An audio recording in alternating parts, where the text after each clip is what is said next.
तपाईहरूको रातको सुरुवात कसरी हुन्छ? के डिनरबाट हुन्छ? हाम्रो रातको सुरुवात चाहिँ यसरी हुन्छ। मेरो सुक्खा बहादुर बुढाको रात यसरी सुरु हुन्छ कि उहाँलाई दाल नभए पनि हुन्छ, तर के चाहियो? मासु चाहियो, होइन त? उहाँलाई बुढेसकालमा गाह्रो हुन्छ भनेर मैले अलिकति साग, अलिकति अचार, अनि टमाटर, कागती अनि काँक्रो पनि रेडी गरेको छु।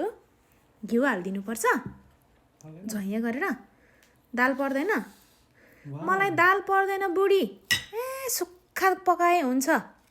उहाँले दाल पकायो भने खाइबक्सिन्न, मलाई फिर्ता गरी बक्सिनुहुन्छ। त्यही भएर यस्तै सुक्खा खाना बनाउँछु मैले।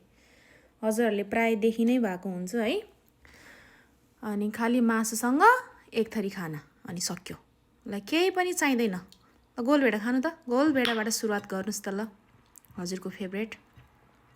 उहाँको डिनर यसरी सुरु हुँदैछ। कसो भएछ? छुवाछेको मासुबाट एक बाइट हानिदिनु ल।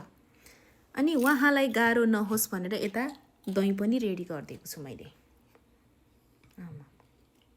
हुन्छ, यति भयो नि। उहाँ चाहिँदैन झोलिलो मलिलो सागपात केही पनि चाहिँदैन, जस्ट मासु भए सक्यो, होइन त? यस्तो हरामी मान्छे।